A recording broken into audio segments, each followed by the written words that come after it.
Good morning, everyone, and welcome to today's webinar about the Policy Learning Platform. My name is Raluca Toma. I'm the Communication Manager of the platform, and I will be your host in the upcoming hour and an hour and a half. Though, before we start, there are three things that you should know. I thought you should know what is this webinar about, who are the people behind it, and some technical details for a smooth participation. What is this webinar about? You will hear everything about the Policy Learning Platform, what it is, what are the activities that we are proposing, the services, how you can benefit and contribute. We have put together this webinar specifically for the fourth call projects, and this is because we didn't get yet the chance to talk to you and to present to you the Policy Learning Platform, but it is, of course, you are of course welcome also if you are a project in a different call. We also put together this webinar in this special moments we are all living, in a moment where the social connections are somehow banned in real life. So we thought it's even more reason that you should all get a sense and a feeling of the community in which you are all part of, because you are not part only in the small family of your project consortium, but by becoming a project partner in an Interreg Europe project, you are also part of a bigger community, an international European community with peers and like-minded people that have in common, I suppose, the same goal, to improve their regional policies. Now, who are the people behind this webinar? You see me now on the camera, but you will also see a lot of other people. And maybe it will be nice that we start by showing some of the faces that you will see in the upcoming hour. So I will ask my fellow speakers and the invited guests to turn on their microphone and cameras now, and I will present to you briefly all of them. So we can already see some of them that are showing up. Okay, so I will start by presenting our project partners, some of the project partners that gladly joined us in this webinar. So we have the honor and the privilege to have with us Rose Power from Ireland. Hello, Rose. Good morning, Raluca. Good morning, everyone. Hello. Delighted to be part of this webinar. We are glad to have you, Rose. Then we have Carmen joining us from Spain. Hello, Carmen. Hello, Raluca, and hello, everyone. It's very nice to be here with you today. And we also have Jose Manuel from Spain. Hello, Jose Manuel. Good morning, Raluca. Good morning, everybody, and thanks for inviting me to share our experiences on this. Thank you. And you also see on the screen now Nicolas Sanger, who is representing the Joint Secretariat. He is the head of unit for projects and platform. Hello, Nico. Hello, Raluca. Hello, everybody. Happy to be there too. And last but not least, you also see my colleague, Elena Ferrario, Thematic Manager of the Policy Learning Platform. Good morning, Elena. Good morning, Raluca, and good morning, everybody. Okay, so this was just to give you a brief image of everybody that you will see on camera in the upcoming hour. Now I will ask all our invited guests and speakers to turn off their microphones and cameras. Thank you so much. And I will continue by saying that it's not only us. So you saw all of us that will speak in front of you, but it's not just us. This webinar wouldn't be possible with all the technical help. This webinar is produced by our digital expert, Lotte, my colleague. And in order to respond all your questions and remarks, we also have with us Ilaria and Magda from the Joint Secretariat. So thanks everybody for all the support and assistance in putting forward this webinar for you. But I wouldn't want to go to my next point without saying that you, the audience, are also part of this webinar. Thank you so much for being with us. We hope this webinar will respond to all your questions and everything you might want to know about the Policy Learning Platform. You are very numerous to register, more than 250 people registered for this webinar, and I can see from the attendees that you are all slowly joining. So for all those that joined a little bit later, I want to say again a warm welcome. Okay, and the third part of my introduction would be some technical details for a smooth participation. I wanted to mention that this webinar is recorded and the replay will be made available afterwards. It will be made available on the Interreg Europe website, and you will receive tomorrow as well an email with the link to the actual recording. So don't hesitate if ever you have colleagues that were not able to join us today, they can always watch it in replay. We've put together this webinar also with the intention of making it as interactive as possible. So don't hesitate to post your questions as we go along. For that, you have a chat box that you should see in the GoToWebinar tool.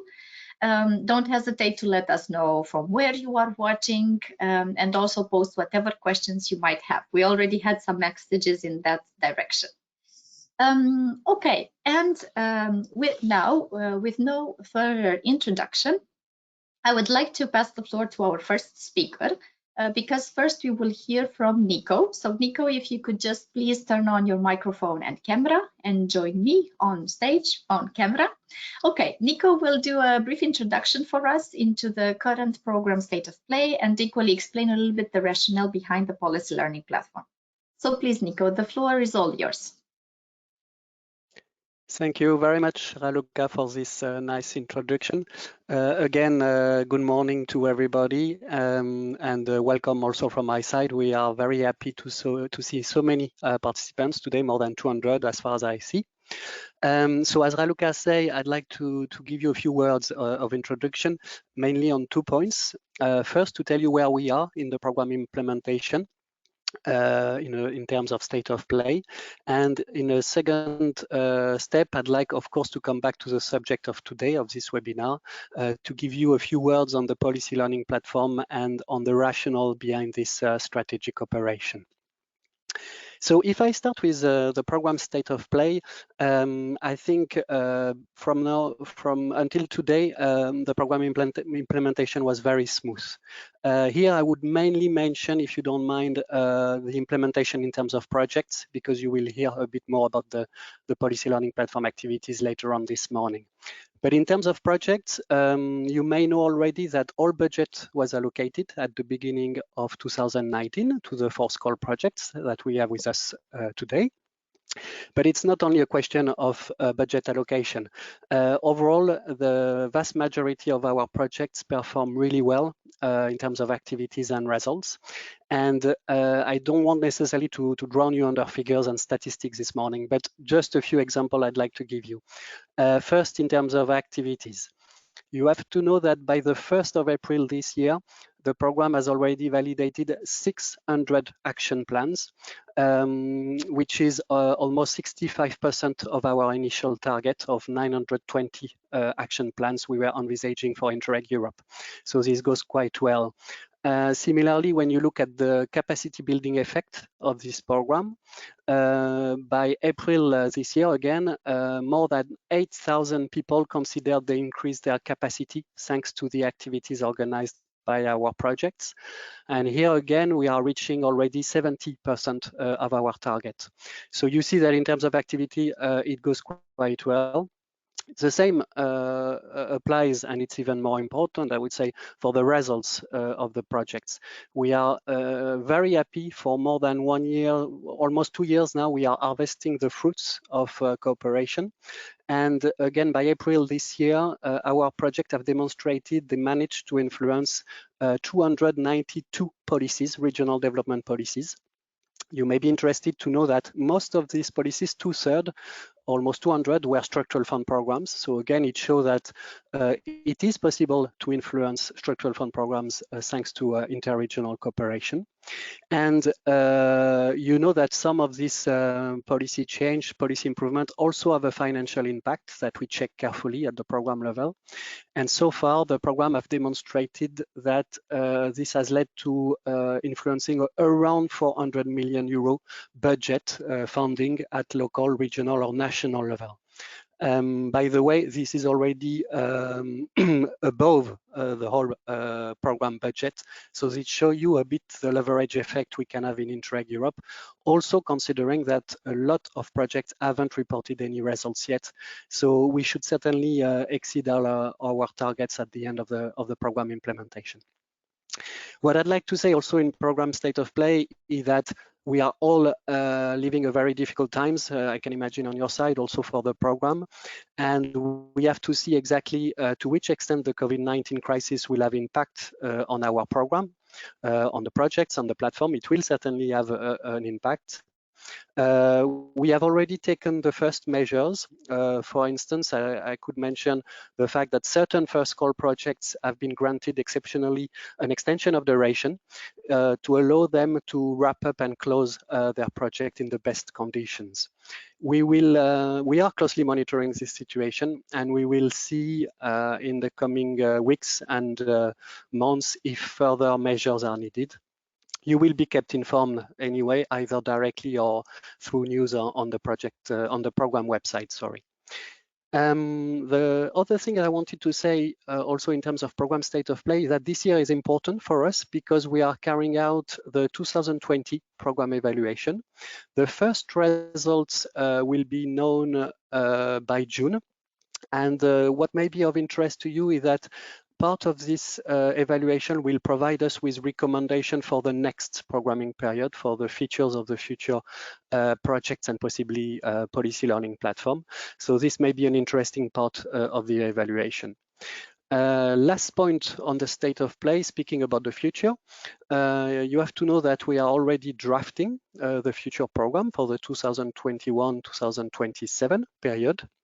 And if you're interested, we have created a dedicated web page on the program website under About Us. So here you will find the timing of the programming and several documents that may be of interest to you. You will also be able to download several things and to see all the latest news in relation to the preparation of the future program. So that's mainly what I wanted to say about the program state of play. If we come now to the subject of today, meaning the policy learning platform, I just wanted to explain you very briefly a bit of the rationale of the reasons why we think this operation, this strategic operation, is very important for the program. To understand it, you need to understand the uniqueness of Interreg Europe.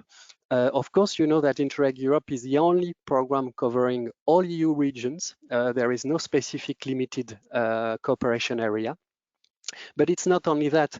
In addition, Interreg Europe is the only program exclusively dedicated to capacity building, to exchange of experience among policymakers involved in regional development. And this very specific rationale explains that we are collecting an amazing stock of experiences, of knowledge from all corners of Europe, from all regions in Europe, and also in the very various fields covered by our thematic objectives. And it's not only this knowledge and practices that we are collecting that you know through the good practice database, it's also the community that we are gathering, all these practitioners involved in regional development. We consider this as a unique treasure that we need to share more and to optimize in the program.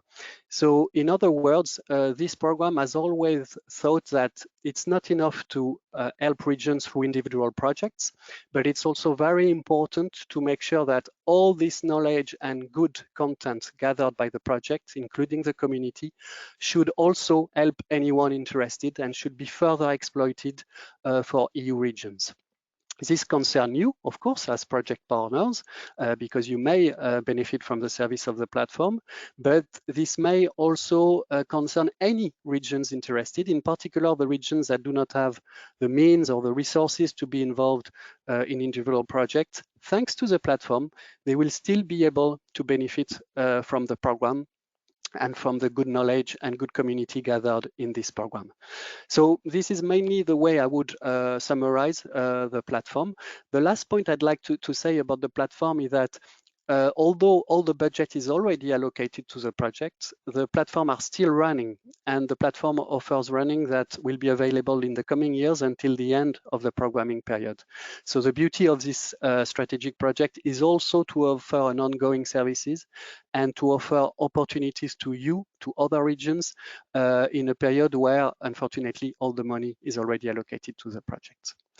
So this is it from my side. I just want to say that the GS colleagues remain available, as well as the PLP colleagues, if you have any questions.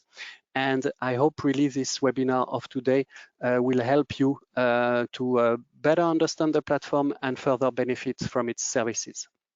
Thank you very much. And I pass the floor back to Raluca. Yes, thank you so much, Nico, for this introduction, for explaining to us the state of play for the program and also the rationale behind the policy learning platform. And before going to my colleague, Elena Ferrario, that will do an introduction as well on the overview of our services, I wanted to launch, with the help of my colleague Lotte, a poll, because we would like to know how much you know about the policy learning platform. Basically, the question is, do you know what is the policy learning platform and what it can do for you? So you all see now the question in front of you, and you are most welcome to contribute, please, in telling us roughly if you feel that you know quite well, or to a large extent, to a certain extent, to a limited extent, or not at all. This is to let us know a little bit what is the feeling, what is the knowledge in the group before we start our presentations. I think we can close now the poll and see the results. Okay, so now I'm waiting to see on the screen the results. Okay, so I can see that, okay, most of you have rather a limited extent knowledge, or to a certain extent. There are also some people that say that they know the policy learning platform. Okay, so we have quite a mixed group, I can see, and hopefully with the subjects that we will treat in the upcoming hour, by the end of this webinar, you will feel that you know a little bit more. We will also let you know how you can benefit of the different services that we offer. Okay, so we can close the poll now. Thank you so much, Lotte. And it's my pleasure now to invite with me my colleague, Elena Ferrario. So Elena, if you could please switch on your microphone and camera. Okay. Hello again, Hello Elena. again.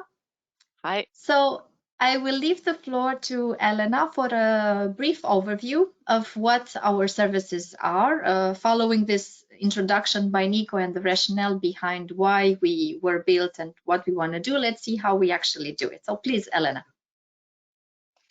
Thank you, Raluca. Welcome also on my side. We have heard from Nicola a few moments ago an explanation of the rationale and the logic of behind the creation of the policy learning platform in Interreg Europe. Now it is time to go a little bit more into the details of what is the policy learning platform and how it works. So we like to say that we like to define the policy learning platform as a space for continuous learning dedicated to regional policymakers. We take the information, the good practices coming from all the Interreg Europe projects, and we make it available to the other projects and to other policymakers within and beyond the Interreg Europe community. This way, we believe that we can help policymakers to deliver better policies thanks to taking inspirations from the work of others. Aha, and then you would say, okay, but then what's in it for me? I am an Interreg Europe project partner. What does it exactly mean to be part of the policy learning platform? Well, you should know that, first of all, the platform team looks at your project. Every step you take towards the achievement of your objective is looked at, and the platform team takes any opportunity to valorize any achievement that you have to promote it beyond your partnership. Via, for instance, any written publication or showcasing a good practice in an event, etc. We will see this into details later on. You now belong to a larger group of people and a larger group of projects. The platform team puts together, let's say, different projects working on similar topics and make them work together, thereby expanding your knowledge, expanding your networks, and exploiting the knowledge of each single project. Even perhaps most importantly, you are heard. The platform team builds its activities around the wishes, the needs, the ideas expressed by you, by the Interreg Europe projects. If you have a wish to, for instance, go into into depth of a specific subject, or you would like to see have more information on another topic, you can address the Policy Learning Platform and ask to have a specific meeting dedicated to this topic, etc. We will see how it works later on. Finally, you are always kept informed.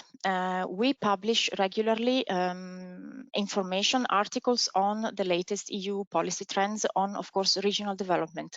Also at the regional and local level, we are always informed about what happens, what's new in Europe. So you are now part of the Policy Learning Platform. And when I speak about the platform team, I am talking about a team of EU experts that have a rich knowledge and very good competence on the topics of the platform, on the topics that are, of course, aligned with the priorities of Interreg Europe. So they are there to put at your disposal their knowledge, their experience, in order to allow you to perform better your daily work. This is something that is particularly, I would say, unique of the platform, because behind this screen, there is always somebody. There are people that work 100% on helping you to better serve your needs. And of course, extremely important, our online portal, which is the space where we meet and where we carry out most of our activities, many of our activities. Well, I am sure you have already seen a little bit this website already, but the good thing about this webinar is also that my colleagues will drive you around it a little bit more in order for you to know where to look for what. And with these words, I give the floor back to Raluca. Yes, thank you, Elena. It will be just for a brief moment because Elena actually will continue shortly. I just wanted to say that after we finish this introduction round about what is the Policy Learning Platform, how we would like to work with you and how you could potentially benefit from what we do, we enter now the core of our business, and we will discuss about the different services, the main pillars of the activities that we offer, and therefore you will hear about the community, about the expert support, about the knowledge hub, and last but not least about the good practice database.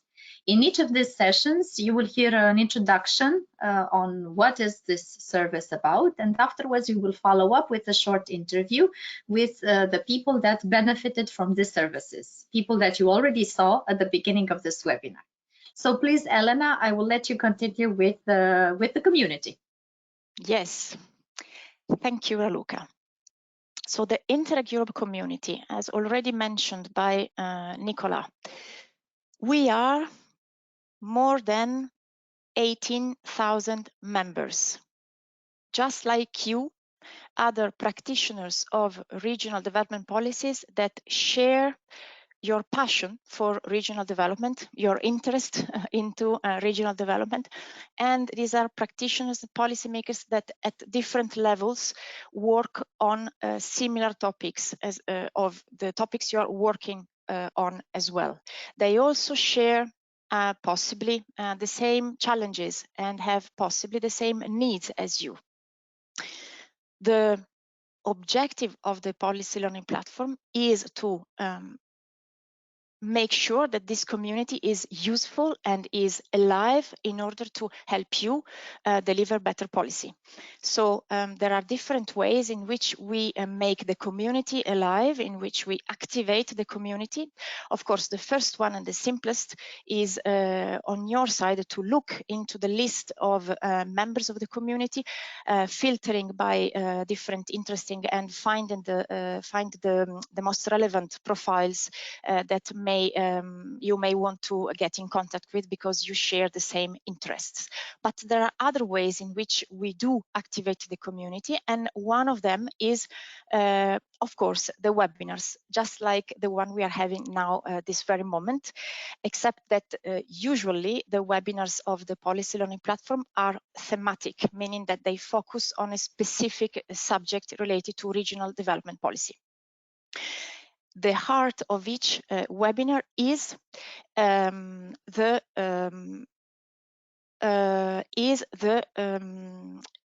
the projects, the Interreg Europe projects, featuring projects, and their result is really the main aim of each webinar. Of course, we also invite guest speakers from the EU institutions or from other interregional, international organizations, and they do bring, of course, added value to our events.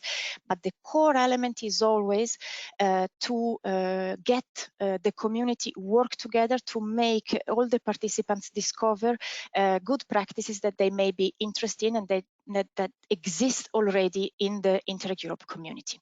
What is nice also is that there is always the possibility to co-design the webinars. You can propose a topic to the Policy Learning Platform team. You can co-write the agenda with us. And these webinars are always available in replay, meaning that even if you miss one, you can always watch it later. For your information, I have put on the screen, also on the slide, some upcoming webinars. Indeed, we have one that is happening next week on the 29th of April on open data. It's called Open Data for Smarter Cities. We have one happening on the 15th of May on biogas, called Biogas from Organic Waste. And in June, another set of webinars starting from Building Resilient Regional Economies. This is particularly relevant for the COVID-19 situation, public procurement of innovation, etc. We also organize thematic workshops. Well, we used to organize thematic workshops before the coronavirus, and now this activity is obviously on hold. But I am hoping that Rose, in a few moments, will confirm that these workshops are felt always as particularly successful by the participants. We have put on the slide some quotes that allow you to understand what we from the quotes from the participants. These quotes allow you to understand what we are striving for. Events where people actually work together. It's really a moment of interaction, of exchange, intense exchange among the participants, where you can get to know other people, network, where you can understand how the others work, and you can, of course, provide your own knowledge, your own good practices and competencies on the topic of the workshop. We also participate in other networking events. The pictures here are taken from the last edition of the EU Regions Week. What I would like to mention here, most importantly, is that if you would like to organize in the framework of a larger event, for instance, a meeting with other Interreg Europe projects, we are there to help. You can always reach out for us, and we can support, for instance, by moderating the meeting or the event, or providing, I don't know, a speaker, many possibilities. So do not hesitate once again to reach out for us. And perhaps a small recap what to do now with the information that I just gave you. Take action. You can register to the webinars that are already available online. You can register to the thematic workshops the moment we start organizing them again. You can get in contact with the other members of the community, and please do propose topics for online events, webinars, etc. And with these words, I give back the floor to Raluca. Thank you so much, Elena, for this presentation on the community, what the community is and what it can offer to the project partners. And following up on this introduction words of yours, I would like to invite with me Rose Power, who is our first invited speaker. to turn on her microphone and camera, and we will have a short talk with Rose. Hi again, Rose. Hi, Raluca. How are you? All good so far.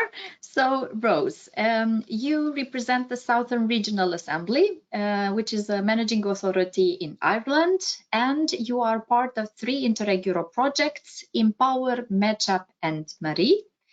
And you overall have 25 years of experience as business model strategist, which means you are looking into designing, developing, implementing innovative business models for SMEs across a wide range of industries and sectors. And you are here with us today to share a little bit of your experience with the Policy Learning Platform. And I will start with the basic question, asking you, what is your experience with the Policy Learning Platform? And if you can give us some examples of activities to which you attended. Thank you very much, Raluca, for the lovely introduction. As you mentioned, I work for the Managing Authority, the Southern Regional Assembly, and over the last number of years, we've been involved in quite a number of Interreg Europe projects. But I suppose our experience with the Policy Learning Platform really developed over probably the last 2 to 3 years. We've attended numerous webinars, we've researched a lot of the good practice database, and we've been successful in having quite a number of our good practices published on your database. In addition to that, we've also attended quite a number of thematic workshops, including the Sustainable Mobility Workshop in Manchester in 2018 and the Fostering Citizens Focused Urban Mobility Workshop in Brussels in 2019. So we have extensive experience of interacting with a number of elements of the Policy Learning Platform. And in our experience, we have found it hugely informative in allowing us to broaden our knowledge of the thematic areas of interest to us, and in particular to provide us with an opportunity to network with a vast array of other projects and thematic experts, in particular at the thematic workshops. As a managing authority, this has allowed us to find solutions to our regional problems and improve our overall regional policies. But in addition to that, after every interaction with the Policy Learning Platform, we also do a short summary of the learnings that we experienced, and we share that with other partners on projects that we're involved in who may not have had an opportunity to attend the workshop. So we have quite a lot of knowledge of the activities that the Policy Learning Platform offers. Yeah, my second question to you would have been, what was the added value of having participated? But you already thoroughly explained why did you find this useful and how you followed up with the other project partners. But was there, speaking, yeah. Raluca, we also, I suppose, one of the areas to just from a practical point of view and to give a further examples for those that are attending today, what we found when we've been at the workshops is we've had an opportunity to hear in particular about the tram project as an example, and that links in with another project, Matchup, that we're involved in, which is looking at improving low carbon modal interchange. And we took elements of what we learned at that workshop. We then researched the good practices further, and we got the opportunity to speak to members of that project. And we've taken elements of that and we've included it as part of policy improvements within our proposed regional action plan for Matchup. So there's a real tangible link between the workshop, the good practices, and how we then use that to benefit us as a region. Okay, so this is to say that by attending this Policy Learning Platform workshop, apart from getting new information on what other people around Europe are doing, you found a specific link with one of the other projects that was attending the same workshop. And because of what you learned about them, then this also helped you made your own project even better, if I got this correctly. Absolutely. Okay, absolutely, and give us ideas of how to, add to the different dimensions that we were trying to improve that we may not have identified without that interaction. Thank you so much, Rose. If I'm not wrong, following up also from one of these workshops that you attended, there was also a specific follow-up in the form of a webinar and an online discussion. Can you tell us a little bit more about that? Yes, as part of the workshop, we were interacting with other members, and there was ideas coming up about traffic calming. And we specifically were, quite a number of people at the workshop were interested in that topic. So the Policy Learning Platform accommodated a webinar to allow an online interactive discussion to take place specifically on that topic. So completely focused on something that we said we had an interest at the workshop. It gave us the opportunity to also then present one of our good practices, which was the Green Schools programme here in Ireland, and to talk about how they're trying to improve traffic calming around schools here in Ireland. But we got an opportunity to really have a focused online discussion, which would be hugely beneficial to us here in Ireland and also to all the other participants that were there. Okay, so for everybody that is with us now in this webinar, we can outline the fact that by attending a thematic workshop on a particular theme, you will get a first-hand knowledge of what's happening around Europe and also what the Interreg projects are doing on that specific subject.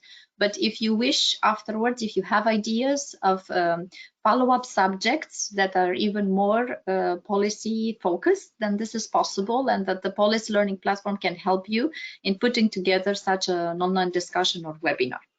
Maybe my last question to you, Rose, would be if, let's say, everybody in this webinar is still wondering if they should, or what is the added value of contributing with the Policy Learning Platform activities, what would you say? Why do you think they should pay attention and start already exploring the Policy Learning Platform straight away?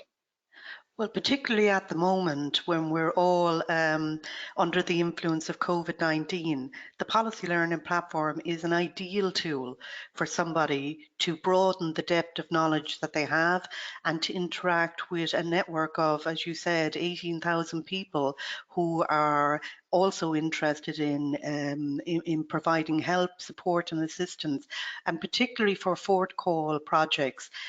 Your time frame is narrower, you have difficulties now in attending physical events, and you know, it was only when we started examining the platform and seeing the depth of information, we found it invaluable to us in our projects. So I'm sure particularly for the fourth call projects, this is a huge opportunity for you to examine some of the areas, and you can search on the good practice database, for example, with just keywords. So therefore you can go in and get specific information that can assist you, and the contact details of the person involved, who I'm sure would be more than happy to interact with you on an online basis, that can help support you. What we would have found was, even if you don't replicate fully a good practice, you will find nuggets of information within the platform that will support what you're doing and reinforce the learning that you're getting from your interregional partners to build a much better regional action plan, which will have a bigger impact on your policy instrument. Thank you so much, Rose, for being with us and for this very nice ending words. I didn't mention this to the audience while we started our discussion, but of course you can post your questions to Rose, also to Elena, if you have more generic questions about the community and how this works. Rose will stay with us in the upcoming minutes. I will just check briefly the questions, but I don't think there's anything specifically for you, Rose. Actually, you answered one of the questions that was put in by the audience, meaning if people can search good practices by using keywords. And yes, this is possible. Rose just mentioned it, and we will also see it a little bit later when we discuss about when we present the good practices database. So thank you so much, Rose, for this short discussion, and I will go to our next session now. We will discuss now about the expert support. I will invite my colleague Elena to come back in. on camera on stage with me, and I will give the floor to Elena to present the expert support. Thank you, Raluca. Okay, yes, here we go. So here we come to one of the most interesting feature of the policy learning platform, something that makes it really unique. This is what we call the personalized policy advice. It is a set of tools, a set of services, activities that have the ambition of getting closer to you, to your needs, and vice versa, to bring you closer to the knowledge and the available good practices in Interreg Europe. How? The first tool is very simple. It's called the Policy Help Desk. It's a very simple way of getting in contact with the platform team. You pick up the phone, you send a message via the system to our platform experts, because you would like to start working on, well, you have to start working on the revision of your smart specialization strategy, or you are thinking of highlighting better in the next generation of the operational programs that you are working on, the concept of circular economy, for instance, and you would like to know how and if other regions are already working on these topics and if they have good ideas to share. Well, the platform experts are there and can help answering these questions by pointing out to specific good practices or connecting you with members of the community that can have something to tell you about that have experience on that, or giving you further reading literature on the topic. The second activity, let's say service that we provide is called the networking sessions or matchmaking sessions. You express a need to the platform team. Once again, let's take the example of the circular economy that you would like to see more thoroughly included in your next operational programs of structural funds. You express this wish to the policy learning platform team, and the machine starts working. The platform experts start looking into the Interreg Europe good practices, into the Interreg Europe community of practitioners, and they select a certain number of policymakers, practitioners of regional development policy, that get together for a very intense 1.5 hour meeting, where it is not about discussing circular economy in general or smart specialization strategies. No, this is really about looking into your specific need, into your territorial context very precisely, and answering specifically your very questions. And if you like, the concept of peer reviews is a sort of an expanded matchmaking session. Instead of a 1.5 hour meeting, you have a 2 days meeting where the beneficiary of the peer review hosts a group of peers that discuss together the specific policy challenge of the beneficiary. There is a big preparatory work for this 2 days meeting, a very intense moment of exchange, and a follow-up process where which is all dedicated to giving to the beneficiary a list in the end of recommendations after this analysis of the territorial context, analysis of the situation of the problem, a list of policy recommendations of very concrete hands-on advice on what to do starting from day one after the peer review for the beneficiary, thanks to the knowledge, the exchange, the expertise of the peers. What is the role of Interreg Europe project partners here? Well, your role is extremely important, because you are the very first source of peers search that the platform team uses. So whenever there is a request for a peer review, the platform team looks into, again, finding the relevant peers to answer the need of the beneficiary of the peer review. So launches a call for peers, to which you are very welcome to apply. And the moment, of course, and the call for peers is dedicated, is addressed mainly to Interreg Europe project partners. And there are a lot of benefits by being a peer. You are somehow recognized as a peer, a group of talented peers that go and help a fellow regional policymaker to design and implement better policies. And you get the opportunity to have direct insights into the working method, into the work of other regions. You are here today in this webinar because you also believe in interregional cooperation, and therefore you know already that interregional learning is always a two-way learning, exchange and experience. So it is always very rewarding to be part of a peer review. By now, a traditional final slide, take action. So first of all, of course, access the policy expert support. This page on the online on our website, which allows you to get in contact with the platform team, contact the platform experts to seek advice indeed on your policy challenge, contact us to propose a topic for an online discussion or a matchmaking session, just like Rose mentioned a few moments ago. And of course, the moment you have the chance to be called in for a peer review, please do not hesitate to express your candidature. And with this, once again, I give back the floor to Raluca. Yes, thank you, Elena.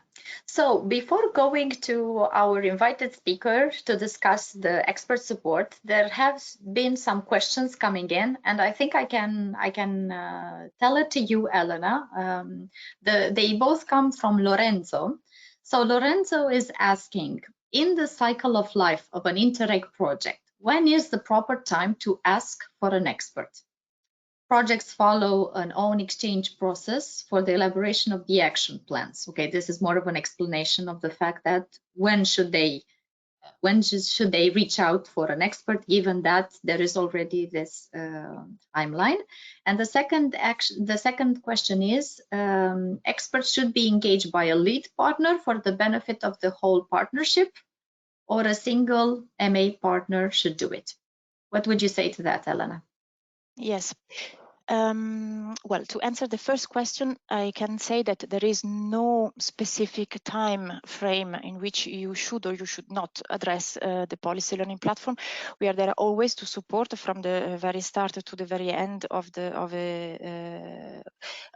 your project. But in fact, the platform is there really to go beyond your project. So whatever you do within your partnership stays within your partnership. What we do is really we exploit this information and we bring it and we make it available outside. Of course, we also help you in delivering better your project this way. But indeed, yes, you can always reach out to us because you want to deepen a certain topic that you perhaps are looking at in your project activities and from day one till the end. And for the second question on who should ask? Who should ask the yes. expert support? Is it only the lead partner, or basically anyone involved in the project? Once again, here there is no distinction between lead partner or project partner, because you are all members of the Interreg Europe community. So the moment you are a member of the community, you are fully entitled to reach out for us. Thank you so much, Elena. There is another question that just came in from Jose Francisco. He is asking if partners from other Interreg Europe, from other Interreg programs, like MED, Atlantic Area, and so on, can use the tools and services of the platform. I can already say yes, but then I will let Elena maybe to explain further. Well, there are different ways in which, yes, I confirm they can interact with us.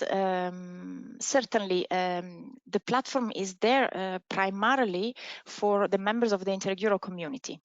So they certainly, working on other Interreg programs, have shared the same interest in regional development. This is for sure. So the moment they become members of the community, they have the same access as all the others to our services. Thank you so much, Elena. I will then, we have also another question. Actually, I'm not sure it's a question, but somebody raised their hand that they would like maybe to ask a question.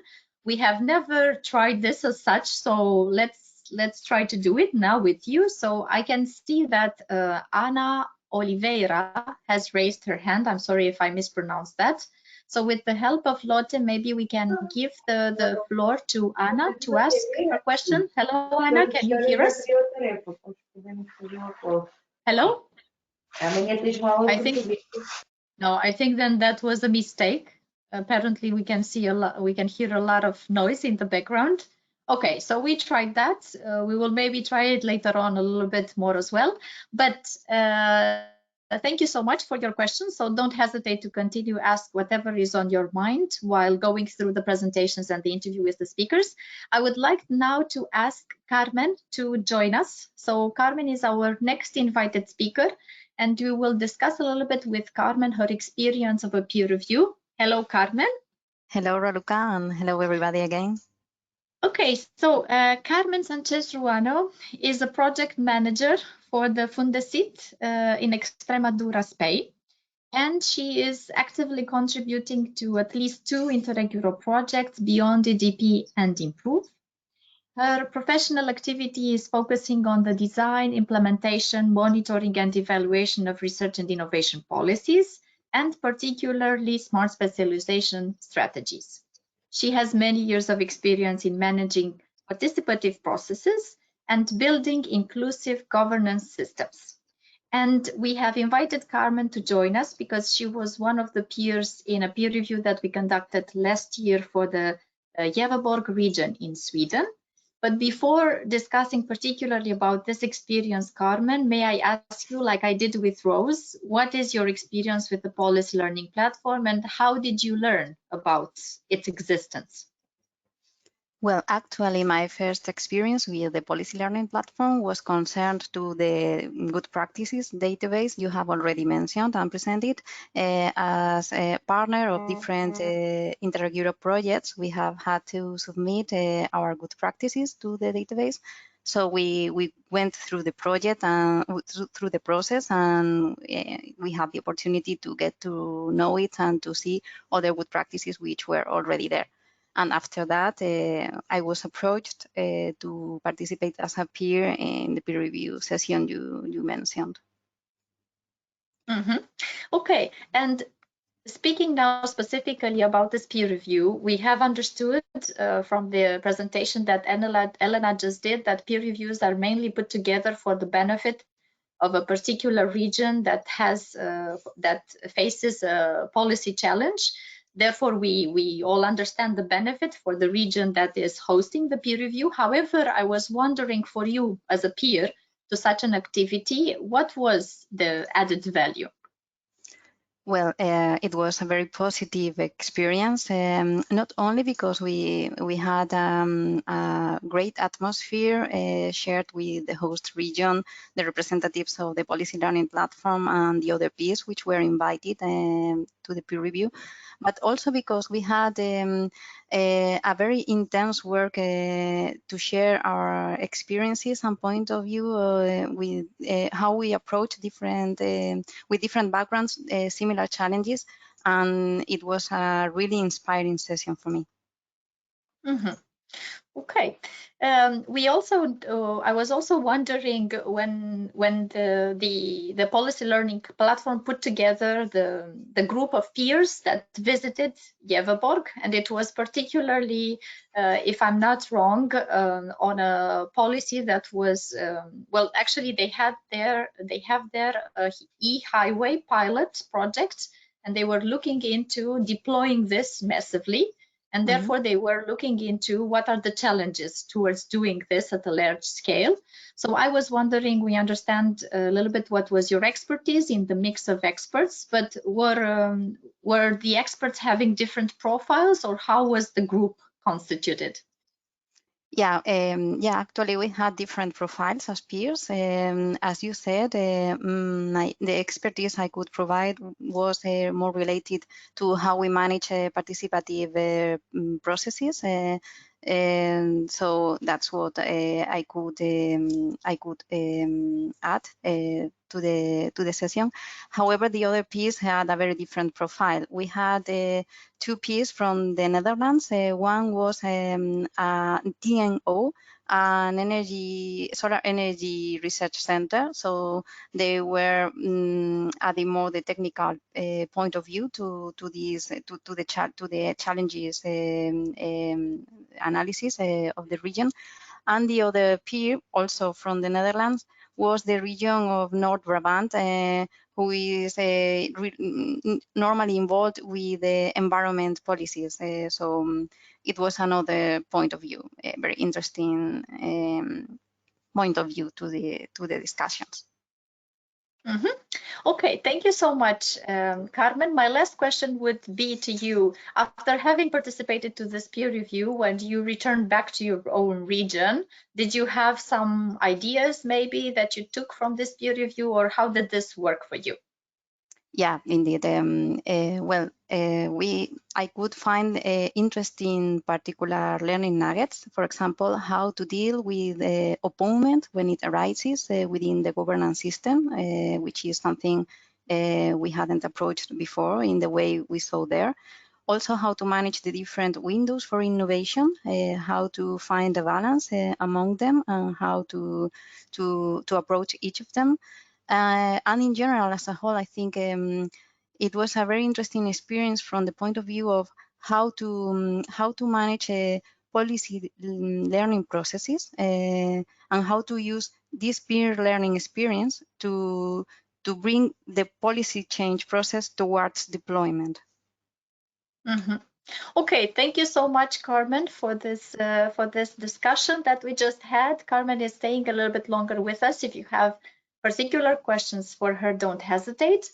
But I would like to take the occasion to show you also a little bit where you can find on the website the expert support, and I will equally show you about the community, because I didn't do so at the previous session. So with the help of my colleague Lotte, we will now see, and while we are showing you this, don't hesitate to post your questions, and I will take them just after having showed where you can find what we just discussed about on the website. So the first thing you should know is where you can find the policy learning platform on the Interreg Europe website. So as my colleague is showing you, when you are on the Interreg Europe website, at the top of the menu, you see the policy learning platform. By clicking on the policy learning platform title, you reach the homepage of the policy learning platform that looks more or less like the homepage of the Interreg Europe website. So you have at the top some highlights in terms of webinars, policy briefs.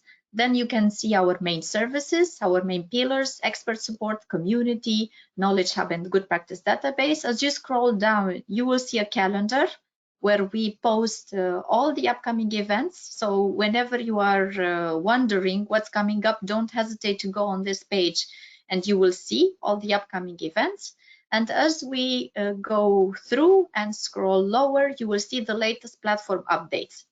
You will see here basically everything that we are doing, publications that we are publishing, some of our events, webinars, what's happening at EU level. So everything is basically regrouped under this latest updates. Now, to come more specifically to the two sections that were already discussed about, we discussed about the community, where we had also the interview with Rose. So under the community page that you can access by going, as my colleague just showed you, under the policy learning platform, there is a button community, and by clicking there, you reach a specific page. In the community page, you can, of course, see all the members of the community. So you have a carousel with all the latest members, and by clicking see all, you can see all of them, and you can get in contact with people that are interesting to you by creating an account of your own. And as we go through, we see a very important aspect, all the community events. So again, if you ever wonder what is coming up from the Policy Learning Platform, by going to this page, you will see, okay, you see today's webinar. You also see 2 other webinars that will happen in the short future. So don't hesitate to have a look and to register. And as you go along to this page, you will also see a banner regrouping all our past events. So over there, you can see all the workshops that existed before, and also some quotes from participants to our past events. So don't hesitate to have a look there whenever you have a moment. Now, the second pillar that was presented was the expert support.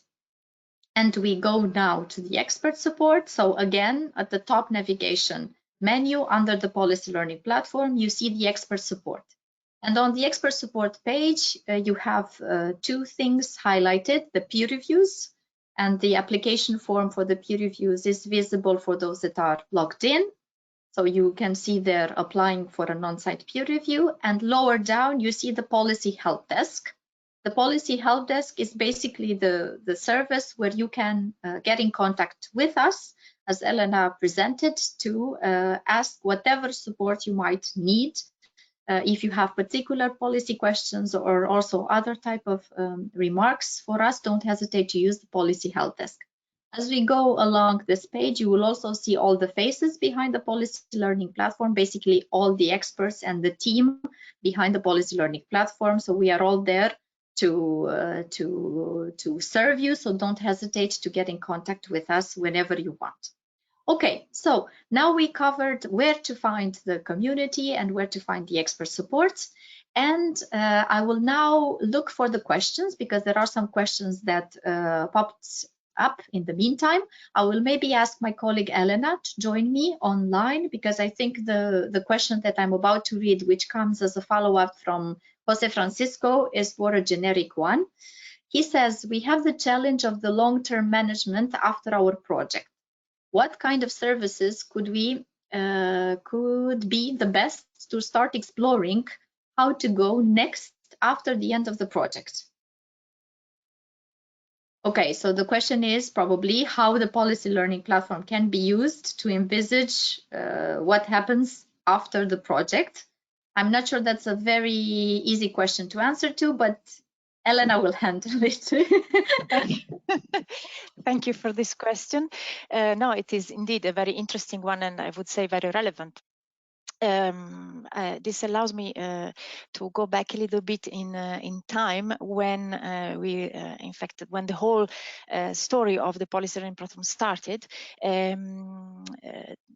This is, I mean, the reason why the platform is there is to keep the information and the results of the projects alive after the end of the project as well.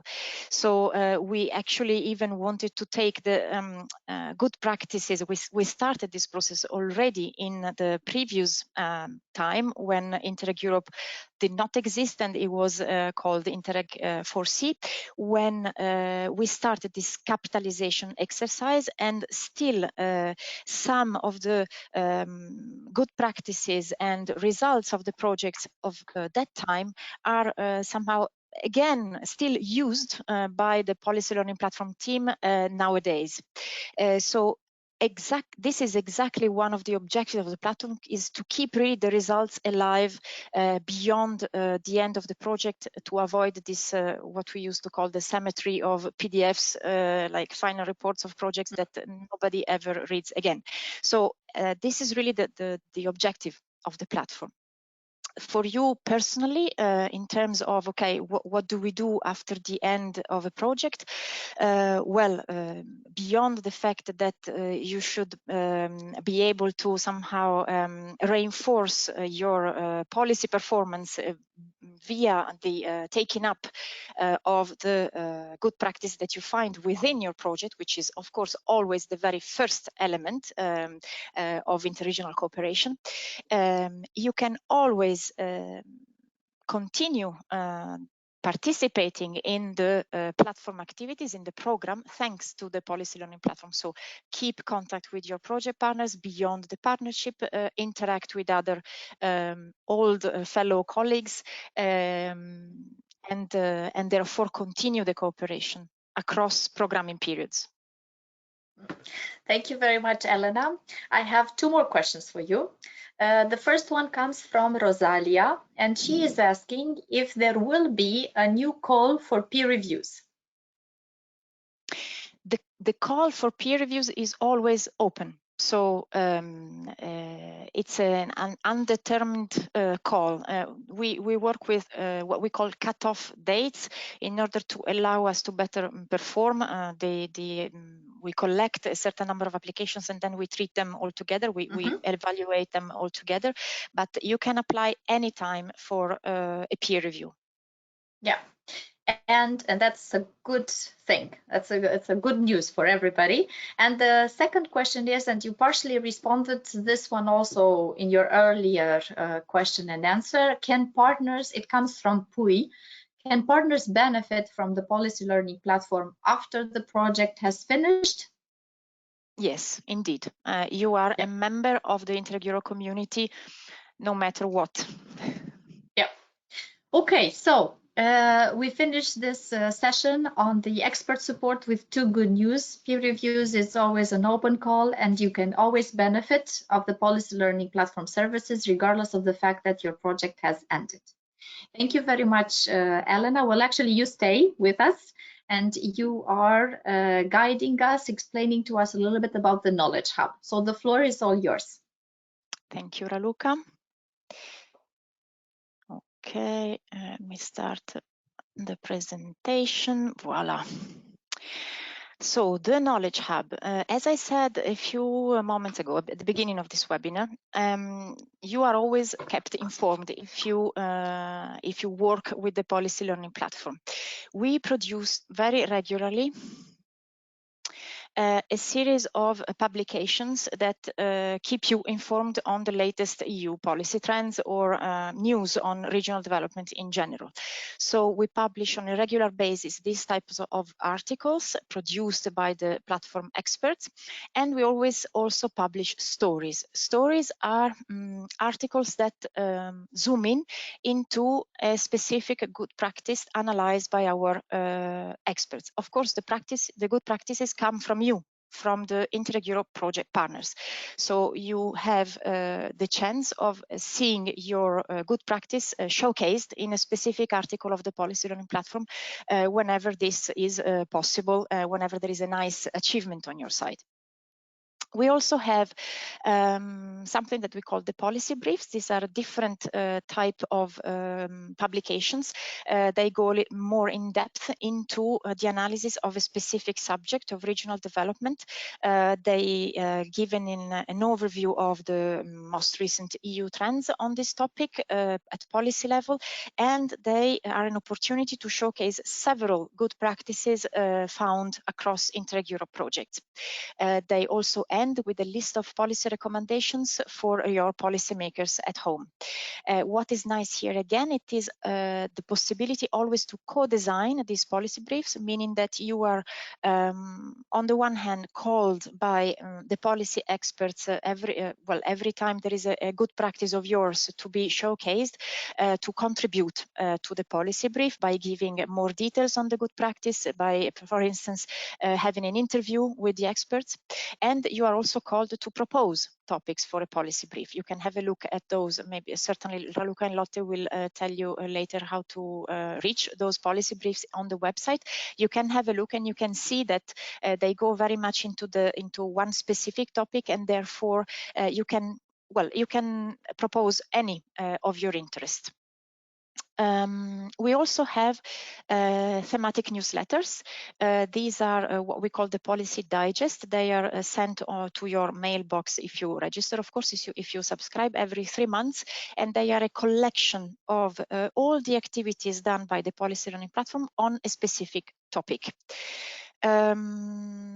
Maybe before maybe I finish this, I tell you to do subscribe to the policy digest, to check out regularly the platform portal to see what's new, and again to propose a topic for a policy brief. And I now invite then Lotte to show us a video on the policy digest.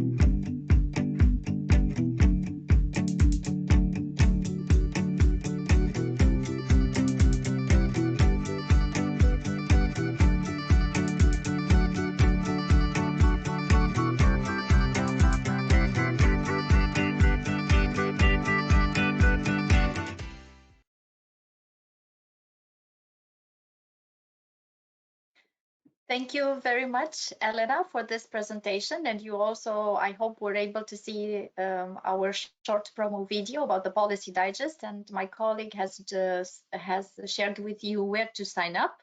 So don't hesitate to do so. And like this, you will be kept informed about everything that is coming up in terms of thematic areas. Okay. I would like now to ask our last invited speaker to join us, Jose Manuel. So if you could please turn on your microphone and camera, Jose Manuel, and then I will have a short discussion as well with you about your experience with the policy learning platform. Okay, we can see now Jose Manuel. Hello again. Hello, Raluca. Hello, everybody. Okay, so Jose joined ERNACT, which is based in Ireland, in 2011 as a project manager. And since then, he has been helping regions to create innovation services to sustain public services, social solidarity, and jobs. In 2014, he was appointed by the European Commission as an external expert to assess the digital agenda of the region of Sicily. And he has a lot of experience in international networking. He is also a project partner in a lot of Interreg Europe projects, and allow me to mention only 3 of them: Erudite, Digital Regions, and Device. So, Jose Manuel, so we invited you here today also to speak briefly about some of the activities that you benefited of throughout the policy learning platform. But before anything, allow me to ask you, like I did with Rose and with Carmen, how did you get to know the policy learning platform, and what are the activities that you benefited of so far? Thanks, Raluca.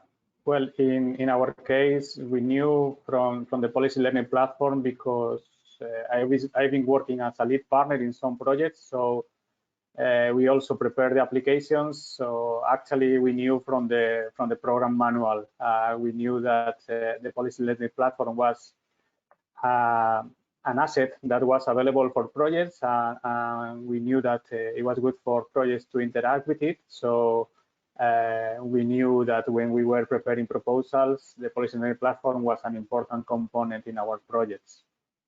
Regarding the question of activities that I have participated or have been involved directly, a part, of course, of the publication of good practices that have been mentioned before is in the DNA of each Interreg Europe project. I also participated presenting in a webinar because we are leading the device project under the SME's competitiveness priority. So we were presenting in a webinar about the digital transformation of regional ecosystems back in, I think, November 2018. And also I participated in a matchmaking session. I was requested to attend as an expert to a matchmaking session for the region of PACA in the south of France. That happened in the last EU Cooperates event in 2019 in Brussels. And finally, what we also make is regular use of the policy briefs. We also check with the community in order to see what the others are doing and to see if there's something useful and interesting for our projects. Okay, and maybe we could talk now a little bit more about this last aspect that you mentioned, meaning the policy briefs, because we haven't discussed with the other speakers, particularly this aspect. We saw a little bit about events, webinars, and so on, but not so much about what people can do and why is it beneficial to look into the publications.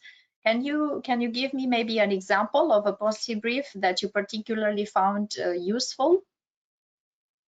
Yes, well, we found several ones very useful because we, as I mentioned, we consult them and we see what can be integrated or what can be an input in our projects. But in particular, there is one that was really good because at the moment we are leading the Digital Regions project. It is from the fourth call and started in August 2019. And just in September 2019, the Digital Regions project is about Industry 4.0. So the policy brief on Industry 4.0 was just released in September 2019. So at that time, we were in the process of starting the project, and as part of the activities, we have an analysis of the context that includes the macro analysis, a sort of bigger picture about what is happening in Europe. And of course, we are also carrying out an analysis in each of the regions that are participating in the project. But that policy brief of Industry 4.0 really helped us to put that context. And also really important, you know, in the Interreg Europe projects, we have partners from very different regions. So sometimes the language or the understanding of different topics is different from one country into another. So also this policy brief gave us a really good framework about to have all the partners the common understanding what is Industry 4.0, what is included in Industry 4.0, and this type of things. So it really came at the right time, and we made a really good use of it. Okay, so thank you for presenting this example. So this Industry 4.0 policy brief that was written by our experts in research and innovation, I understand it came in a right moment for you. So it was a perfect synchronization with the development within your own project, because it helped all of the project partners to have the common understanding about Industry 4.0, the European terminology and context, and so on. Okay, so maybe I will end with a last question to you, Jose Manuel, asking why do you think it is useful for project partners to check the policy briefs regularly and also to see maybe other publications that we are producing?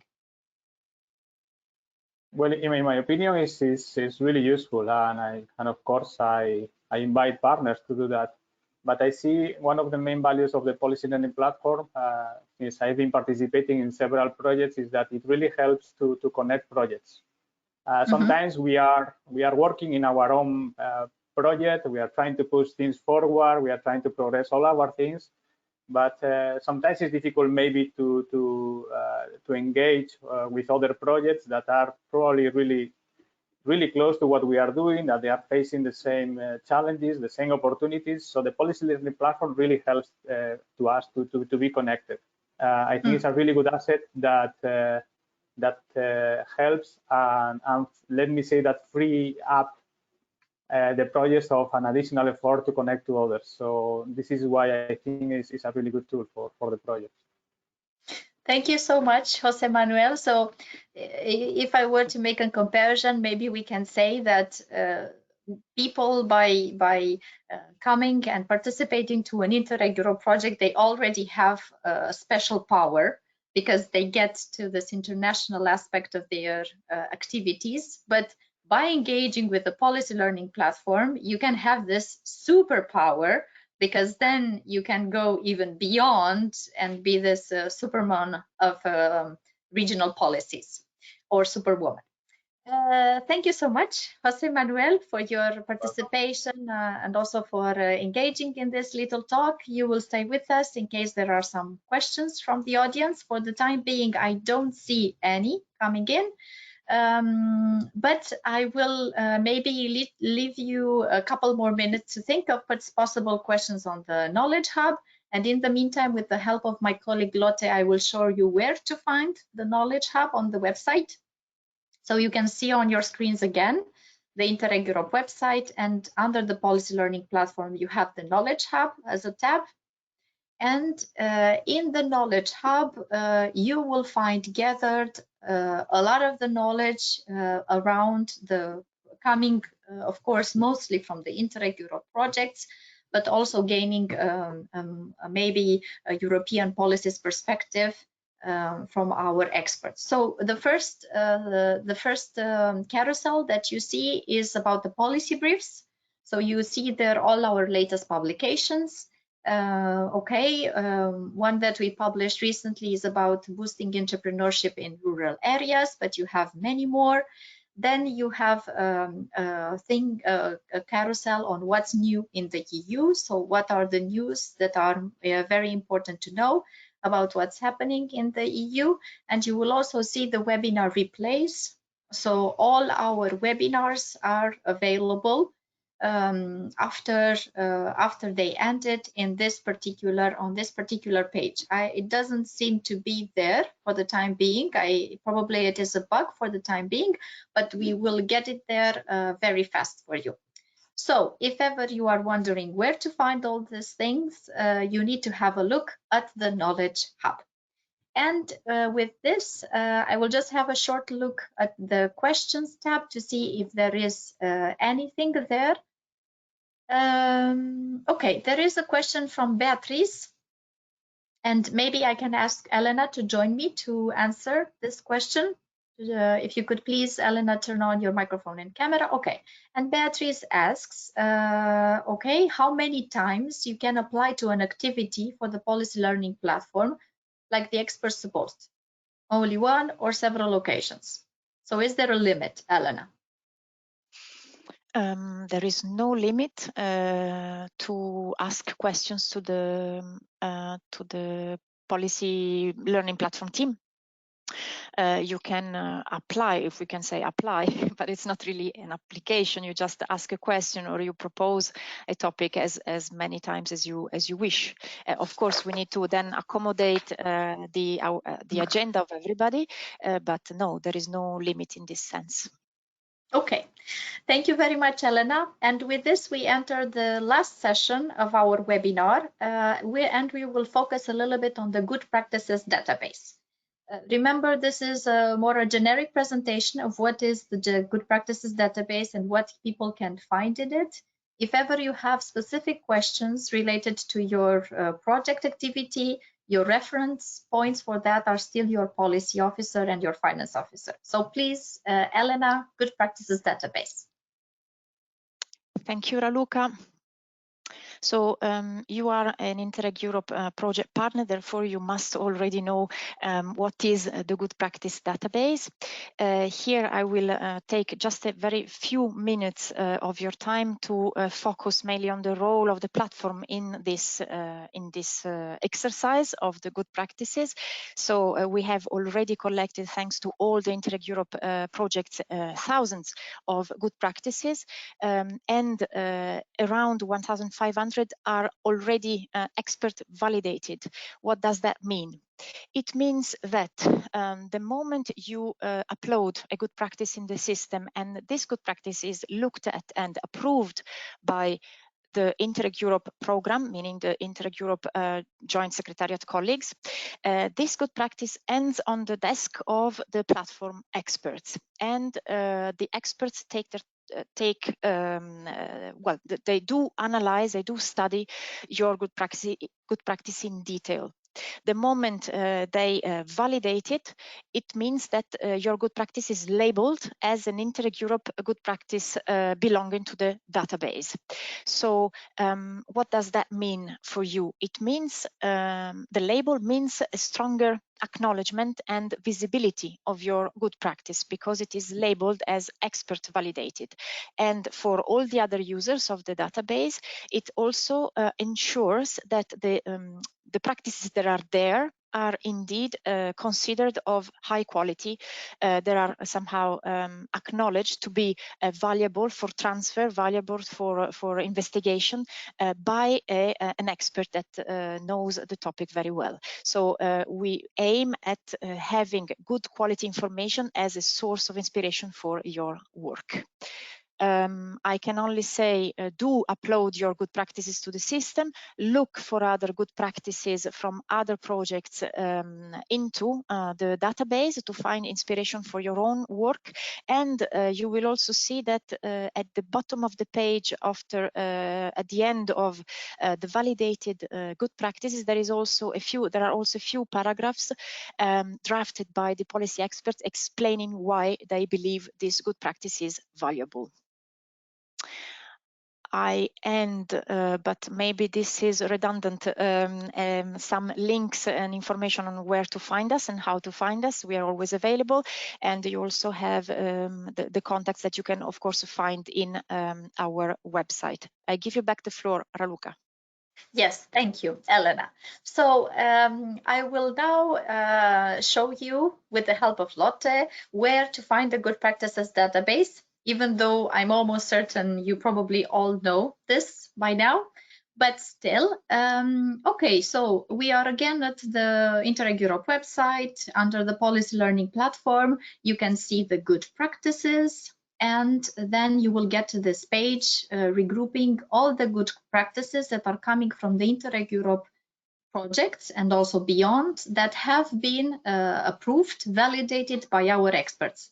And as you go through down the page, you will also see the latest uploaded ones. You can search them thematically.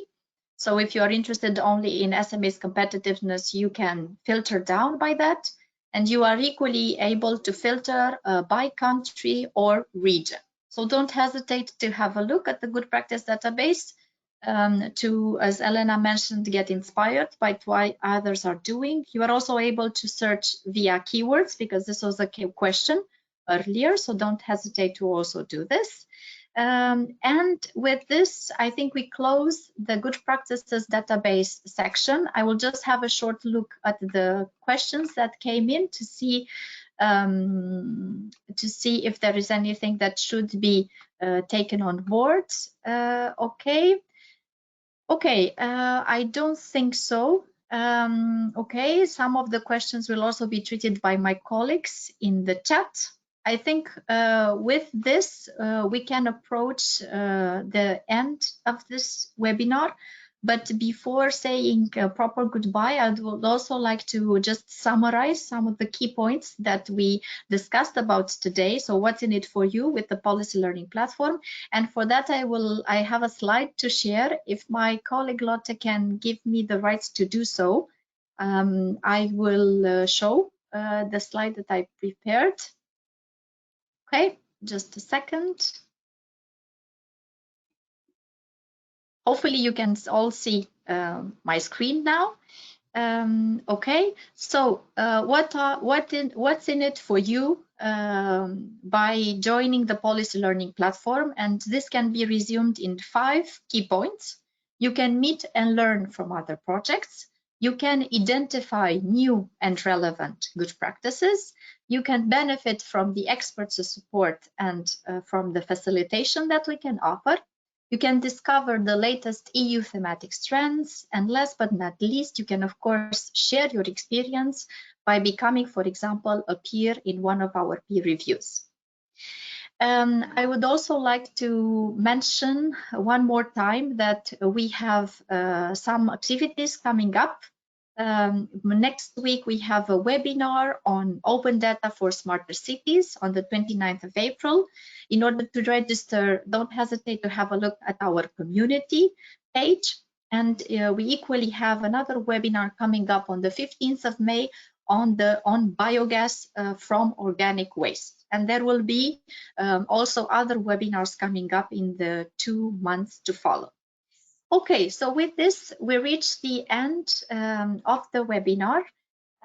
Thank you so much for your participation. I would also like to thank all our invited guests, Rose, Carmen, and Jose Manuel, for being with us today. Thank you so much for taking the time to be in this webinar and to share with everybody your experience on the Policy Learning Platform.